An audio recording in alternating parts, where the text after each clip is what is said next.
nakipag-meet lang siya sa'yo para mag-change oil. Change oil. Isa ka ba sa mga taong mabilis ma-fall? Exposed ka ba sa iba't ibang landian sa social media o kahit sa mismong lugar nyo? Naranasan mo bang makipagrelasyon na akala mo ay siya na ang magiging forever mo? Kalami. At dahil nga na-fall ka ng gusto at feeling mo siya na ang the one, isinuko mo na agad ang lugar ng bataan. Or sabihin na natin, bumigay ka sa kanya, hindi dahil marupok ka, kundi dahil sa pag-akala na totoo ang pakikipagrelasyon niya sa'yo at huli na nang malaman mo na pandagdag ka lang pala sa collection niya. Saklap. Kasi naman, hindi lahat ng tao ay magaling kumilatis. O diba? Aminin na natin yan. Kaya marami sa atin ang curious pa rin. Kahit may idea na tayo, umabot pa rin sa punto na nagtatanong tayo, di ba? Kasi hindi tayo expert sa lahat ng bagay. Hindi lahat natin nakikita sa harap-harapan. Kailangan muna natin siyang makasama ng medyo matagal-tagal, di ba? Kasi nga hindi tayo ganun kagaling pagdating sa kilatisan. Tapos hindi natin alam kung paano kilatisin ang tunay na ipinapakitang pagmamahal sa atin or sa iyo or sa kanila, or kung paano natin malalamang na tutot lang pala ang habol nila sa atin o sa'yo. Ginoo ko. Kaya naman marami pa rin ang nagtatanong, ano ba talaga ang mga signs o palatandaan na tutot lang ang habol niya sa'yo, na hindi true love ang feelings niya for you.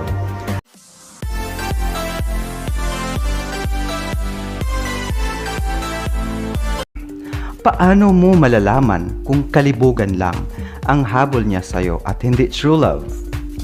Na isa pala siyang paasa at pa-fall kagaya ni crush mo. Ginoo ko. Nakatawan mo lang ang habol niya at wala siyang planong seryosohin ka. Aray. This is it. Mga signs na kalibugan lang ang habol niya sa'yo. Una, madalas sa gabi lang nagpaparamdam. Alam ko maraming relate dito. Diba? Sa gabi lang nagpaparamdam. Aswang ba itich? Alam nyo na, diba? Kung bakit sa gabi lang nagpaparamdam. Yung tipong mag-chat or mag-text lang sa'yo pag bedtime niya or sa tuwing madaling araw, diba? Sa madaling salita, naalala ka lang niya pag taglibog siya. Saklap talaga, Ginoo ko. Ganahan ka, di ba? Ang uwagan, marupok, pok, pok, pok. Obviously naman, malimit sa mga nagchat-chat or nagte-text or gusto niyang topic ay puro landian or kalibugan, di ba? Pag mga ganong oras. Unja ikaw pod kay uwagan, kinikilig pod ka. Ganahan pod ka. Aron lagi magdugay ang istorya. O, diba? Kaso, paano pag na-fall ka, diba? Tapos iiwanan ka na or hindi na magpaparamdam sa'yo dahil may iba ng katawagan. Aray, Ginoo ko. Ide, nga ka. Diba? Maghilak jud kag popcorn. Naman si magdrama-drama ba? Unjara ba kung magdrama-drama na kano kay madamay na ang mga barkada. Pero raba, timan nung nalipay ka, kay kamurang duha, sa imong kalandian ang nakakaalam. Pero nung nag-broken hearted ka, damay-damay na pati sila. O diba? Muna na diha. Nagpa-secret-secret ka pag nalalaman, pero pag na-broken hearted na, doon malalaman na may jowa ka pala. Diba? May kilala ko niyan. Shout out sa'yo. Diba? Pangalawa, asking pictures. Diba? Laging humihingi ng pictures pag magkausap kayo online. At kadalasan, hindi lang basta pictures or selfies. Gusto niya yung pictures mo nakita ang kaluluwa. Alams na, di ba? Walang kaduda-duda kung saan niya gagamitin ang mga hubad mong pictures, di ba? Pantakot sa mga daga. Iaala niya yon para sa nagbabagang lava ng Taal. Buti kung pictures lang, di ba? Katagalan magre-request pa sa'yo ng cam to cam. Kasi nga, hindi na siya kontento sa pictures lang. At dahil doon, kaya gusto niyang mag-cam to cam para sa bukangkangan. O, di ba?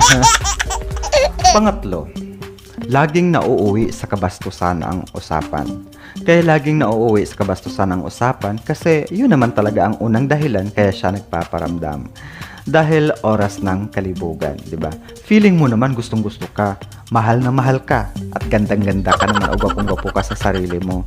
Dahil lagi kanyang pinagnanasaan or pinagnanasaan ka ng kausap mo every time na mag-chat kayo. Ginawa ko. Isa kang malaking assuming. Hindi ka lang marupok. Tanga ka pa. Tandaan, hindi porket libre ang magpakatanga ay araw-arawin mo na, di ba? Pang-apat, madalas mag-aya sa place niya or ayain ka na kayo lang dalawa sa isang lugar. Yung tipong lagi kang niyayaya sa place niya para daw mag-Netflix and chill. Di ba? O, so ngayon. Marami akong naririnig na ganyan. Para-paraan. Or else, tara sa bahay. Tagay tayo, one-on-one. Ginawa ko. Luma na yan. Yun pala, ang ibang planong itatagay ay alam na, tagay sa tagumpay, di ba? Tagay sa kalipay, di ba? Managingon nga ika nga nila, basta may alak, may balak, di ba? Kaya ayaw gyud og kumpiyansa. Pero kung uwagan pud ka, ampay kayo, di ba? Kay magpanikad jud ka, di ba? Yung tipong di pa tapos magsabi ng tara. Di ba? Ay, nauna ka pa. Kaya alams na kay nagkinahang pud ka ni mo, kay uwagan pud ka, nagkatol na. Hindi na madagkaot. Kaya tingalig nagwet-wet na pud ka. Kay naghinam-hinam na pud ka, mutilaw. Kay lagi crush ka ayo nimo. Unya ang nag-aya nimo kay lami kaayo pod. Ganahan pud ka. Gaoros-oros. Pamigay ka, girl. Bahala sabi nila bahala ako nagway love. Basta matilawan o ilang malaway-lawayan. Ginawa ko. May mga ganun talaga, no? Lalo na sa mga teenager. May kilala kaya akong ganyan, di ba? Sabi niya, pag in-invite daw siya sa place ng crush niya, papunta pa lang daw siya. Nasa biyahe pa nga lang. Ay, nag-wet-wet na siya. Tumutulo na.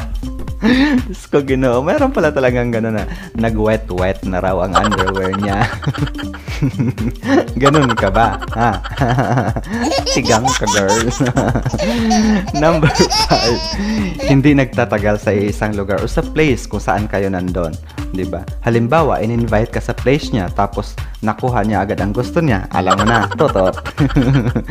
Natutot ka na agad. Ay, syempre, maghahanap na yan ng dahilan upang makauwi ka ng makauwi siya ng maaga or mapauwi ka na niya ng maaga. Kasi halimbawa, ikaw ang pumunta sa place niya, tapos ka nang natutot agad, maghahanap yan ng dahilan na mapauwi ka niya. Kunyari, ay may lakad pa pala ako, kailangan na nating umalis. Di ba? Marami akong kilalang ganyan.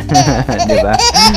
Or kung siya naman ang pupunta sa place mo, ay nakuha niya ang gusto niya, di ba?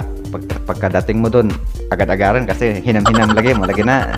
Tapos nakuha na niya ang gusto niya. Pagkatapos nun, pag nakaraos na, ay hahanap agad ng dahilan yan para makaalis na. Mga ganon, mga legit, mga legit na usapan. Sa madaling salita, nakipag-meet lang siya sa'yo para mag-change oil. Change oil. Pang-anim, nagagalit pag di mapagbigyan. Halimbawa, nag-meet kayo tapos gusto niya na may mangyari sa inyo, may magtutot kayo, di ba? At hindi mo pinagbigyan dahil nga natatakot ka, natikman ka lang at iwanan. Di ba mayroon din ako kakilalang ganyan na kakilala ko siya na ayokong ibigay agad kasi baka hindi na ako babalikan.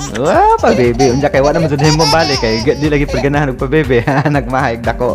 Muna diha, muna ang uban unang kita pa lang, sunggab na agad. Di baling iwanan, basta natikman. Gilaway-lawayan. Di baling mapunta sa iba, at least panis na yung kanila. Tira-tira na lang. Muna, diha. Uso na kasi ngayon ang tikiman. Di ba? At sa mga panahon na yan, pag kayo na lang dalawa, syempre, nandun pa yung mga usap-usapan, mga matatamis na mga words na kala mo naman totoo na mabilis ka namang mapofall, di ba? Then, sa kabila ng mga pangako at pang-iinganyo ay hindi mo pa rin pinagbigyan kaya nagalit siya. Diba? Ganon yun. Hindi kanya niya kayang igalang or Hindi niya kayang irespeto ang gusto mo. Hindi niya kayang makipaghintay sa tamang panahon. Maraklara. Nagagalit siya sa tuwing mag-meet kayo na hindi mo mapagbigyan, magtutot. Kaya laging disappointed siya. Dahil nga, yun ang dahilan kaya siya nakipag-meet. Tapos hindi mo pa siya pagbigyan, di ba? Kaya ang mangyayari, ayun, magagalit-galitan. So, halata na masyado na yun lang ang habol, hindi true love. Kasi pag mahal mo isang tao, handa kang maghintay, kaya mo siyang irespeto kung kailan niya gustong ibigay or ialay. Diba? Depende yan sa usapan niyong dalawa. Diba? And then after that, dahil hindi mo nga napagbigyan, ay hindi na magpaparamdam.